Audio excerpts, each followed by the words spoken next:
Selanjutnya ada rasio likuiditas untuk tahun 2023. Yang pertama ada rasio lancar yang menghasilkan 5,52%.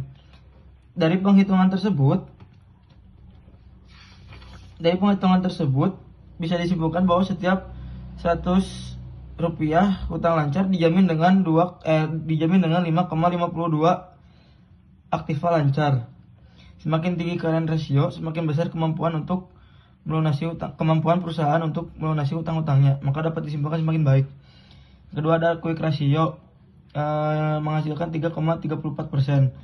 Jadi setiap 100 rupiah hutang lancar dijamin oleh 3,34% yang benar dari aktiva yang benar-benar lancar. Yang ketiga ada cash ratio. Cash ratio menghasilkan 9,56%. Jadi dapat disimpulkan bahwa setiap 100 rupiah hutang lancar dijamin dengan 9,56% dari uang kas yang. Selanjutnya ada rasio likuiditas untuk tahun 2022. Yang pertama ada rasio lancar yang menghasilkan 6,08%. Jadi setiap 100 rupiah hutang lancar dijamin oleh 6,08 aktiva lancar. Ini menunjukkan bahwa dari perhitungan tersebut semakin tinggi current ratio, semakin besar kemampuan perusahaan untuk melunasi utang-utangnya. Selanjutnya ada quick ratio yang menghasilkan 3,98%. Dari perhitungan tersebut bisa disimpulkan bahwa setiap 100 rupiah hutang lancar dijamin dengan 3,98%, dijamin dengan 3,98 aktiva lancar yang paling lancar. Ini menunjukkan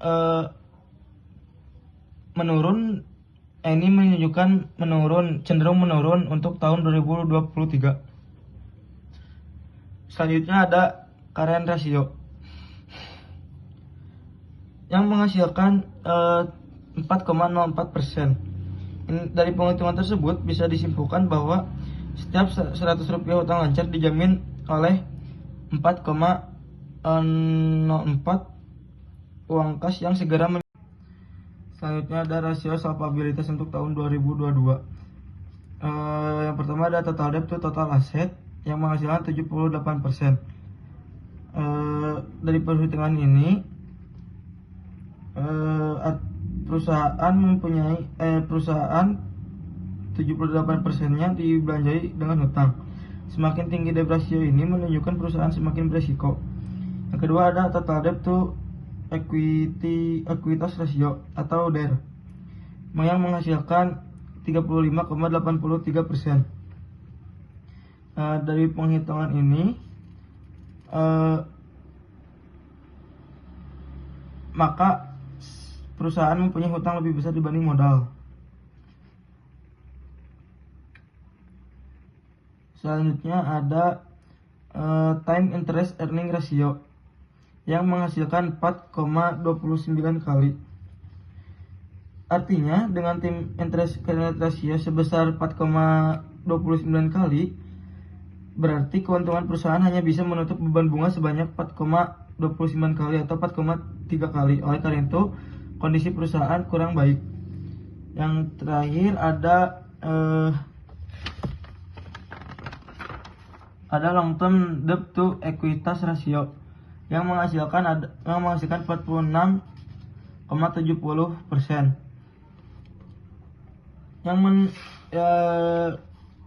Jadi modal perusahaan dibelanjai oleh hutang jangka panjang sebesar 46,70%.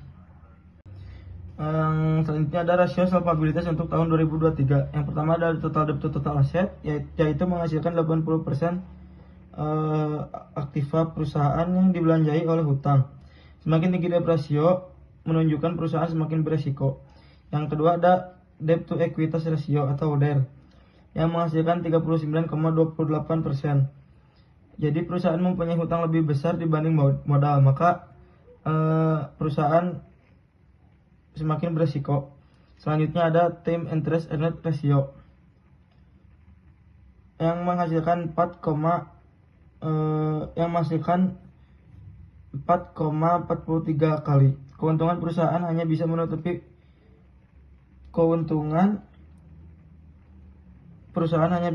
beban bunga sebanyak 4,43 kali. Oleh karena itu, kondisi perusahaan menjadi kurang baik. Yang terakhir ada long term debt to equity ratio yang menghasilkan 60,90%.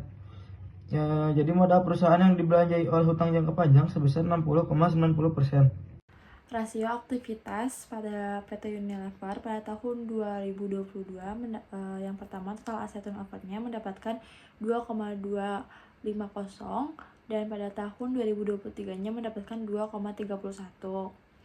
Yang kedua dari receivable turnover pada tahun 2022-nya mendapatkan 1,23 kali dan pada tahun 2023-nya mendapatkan 0,76 kali. Yang ketiga dari receivable collection period pada tahun 2022-nya mendapatkan 291,04 kali dan pada tahun 2023 mendapatkan 471,78 kali. Yang keempat ada inventory turnover pada tahun 22 mendapatkan negatif 8,77 kali dan pada tahun 2023 mendapatkan negatif 7,69 kali. Yang kelima ada average day inventory pada tahun 22 mendapatkan negatif 42,657 kali. Yang pada tahun 2023-nya mendapatkan negatif 44,90 kali. Yang keenam ada working capital turnover pada tahun 2022 mendapatkan negatif 8,45 dan pada tahun 2023 mendapatkan negatif 7,67 kali. Yang terakhir fixed asset turnover pada tahun 2022 mendapatkan 4,32 kali dan pada tahun 2023 mendapatkan 4,14 kali. Selanjutnya ada rasio profitabilitas pada PT Unilever. Yang pertama ada gross profit margin pada tahun 2022 mendapatkan 0,46 kali dan pada tahun 2023 mendapatkan 0,49 kali yang artinya itu meningkat. Yang kedua ada operating profit margin pada tahun 22-nya mendapatkan 0,96 kali dan pada tahun 2023-nya mendapatkan 0,1606 kali yang artinya itu menurun. Yang ketiga ada net profit margin pada tahun 22-nya itu mendapatkan 0,37 kali dan pada tahun 23-nya mendapatkan 0,1164 kali yang artinya juga menurun. Yang keempat ada ROA atau return on asset pada tahun 22-nya mendapatkan 0,1696 kali dan pada tahun 2023-nya mendapatkan 0,3721 kali yang artinya meningkat.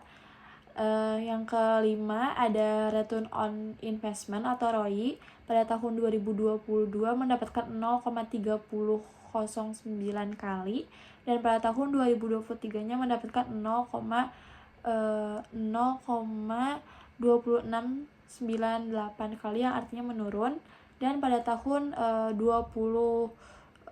dan yang terakhir ada return on equity pada tahun 2022 mendapatkan hasil 1,379 kali dan pada tahun 2023 mendapatkan 1,329 kali yang artinya meningkat.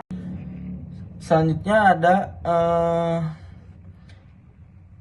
laporan raca common size dari PT Unilever, yaitu kas dan setara kasnya cenderung naik dari 3% menjadi 6,12% di tahun 2023.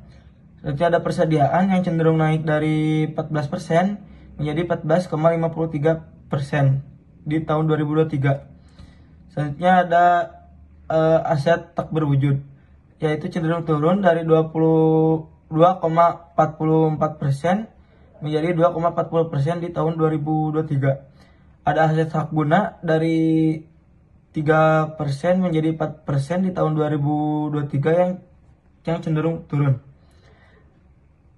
Yang cenderung naik. Selanjutnya ada aset tidak lancar yang cenderung naik dari 0,4% menjadi 1%.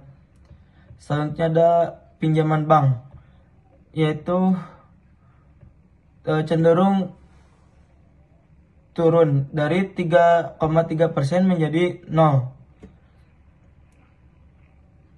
Terus ada pihak ketiga yaitu 25% menjadi 24% di tahun 2023, cenderung menurun. Selanjutnya ada liabilitas imbalan kerja jangka panjang bagian jangka pendek yang cenderung stabil dari 1% menjadi 1% di tahun 2023. Selanjutnya ada pajak penghasilan badan yaitu 2,4% menjadi 2% di tahun 2023, cenderung menurun. Selanjutnya ada liabilitas pajak tangguhan yang cenderung stabil. Bagian liabilitas imbalan kerja jangka panjang bagian jangka panjang yang cenderung naik dari 5% menjadi 8% di tahun 2023. Selanjutnya ada liabilitas sewa bagian jangka panjang cenderung turun dari 4% menjadi 3% di tahun 2023. Selanjutnya ada modal dasar dari 0,42% menjadi 0,46%, yaitu cenderung naik. Selanjutnya ada saldo laba yang dicadangkan dari 0,1% menjadi 0,09%, cenderung turun. Saldo laba yang belum dicadangkan adalah 21% turun menjadi 19% di tahun 2023. Selanjutnya ada laporan laba rugi common size PT Unilever.